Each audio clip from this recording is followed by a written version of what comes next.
bienvenue. Donc aujourd'hui on termine sur Éphésiens 6 au verset 17. Et en fait, j'ai réalisé que ça fait 2 mois et quelques jours que j'ai créé cette chaîne. Mais j'ai pas l'impression en fait, c'est trop bizarre.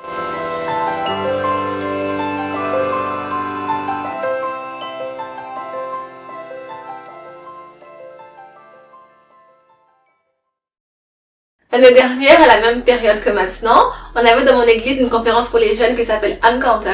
Et donc du coup, on se voyait régulièrement pour savoir comment est-ce que les équipes s'organiseraient. On se voyait pour prier pour les jeunes, pour qu'ils reçoivent pleinement l'amour de Dieu dans leur vie. Et à côté de ça, j'allais à l'église pratiquement toute la journée, pratiquement tous les dimanches. Mais je sentais comme un vide au fond de moi, malgré tout ce que je faisais. Alors j'ai dit, Seigneur, tu me manques. Je sais pas pourquoi, mais tu me manques quand même. Alors s'il te plaît, je ne veux pas partir servir mécaniquement. Donc, avant que l'événement ne commence, manifeste-toi, genre, fais dans ma vie quelque chose de concret. Quelque chose que je me dirais qu'il y a que toi pour le faire.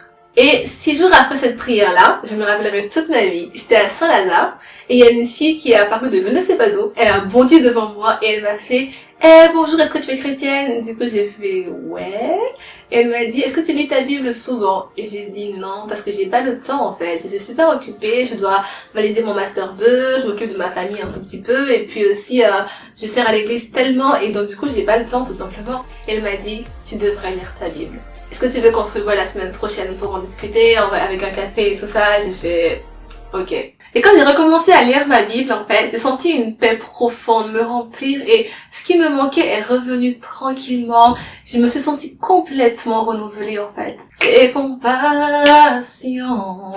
ne sont pas à leur terme, elles se renouvellent.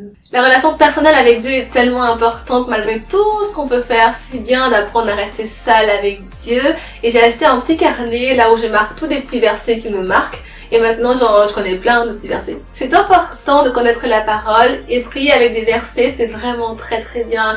Dans la Bible, quand Jésus parlait parfois, il disait « il est écrit ». Quand il a été tenté, il répondait en commençant par dire « il est écrit ». Donc c'est important de savoir ce qu'il est écrit. Mais au-delà de ça, en fait, moi quand je ne lis pas juste pour lire. Je lis pour écouter. La parole nous permet de renouveler nos pensées. Elle nous permet de mettre de l'autorité dans nos pensées. Face à la dépression, aux pensées qui disent que nous sommes nuls, que nous n'arriverons à rien. Quand on connaît la parole, on apprend ce que Dieu lui pense de nous. Est-ce que tu crois ce que ton Père Céleste dit de toi? Mettons toute notre espérance en sa parole. Il faut qu'on apprenne à écouter le Saint-Esprit. Et ça demande de faire attention à tout ce qu'on laisse rentrer dans nos pensées, tout ce qu'on regarde, tout ce qu'on écoute, pour qu'on apprenne aussi à être très autoritaire face à ça. Mais à côté de cela, la parole nous donne encore plus de puissance. Elle œuvre en nous. Elle vainc les mauvaises pensées. Elle nous permet de définir qui nous sommes en lui. Elle transperce tout. Si on croit en elle, elle nous sauvera. Elle fera la distinction entre qui nous sommes et qui nous ne sommes pas, puisque la parole est vivante, puisqu'elle a été annoncée et nous avons été créés.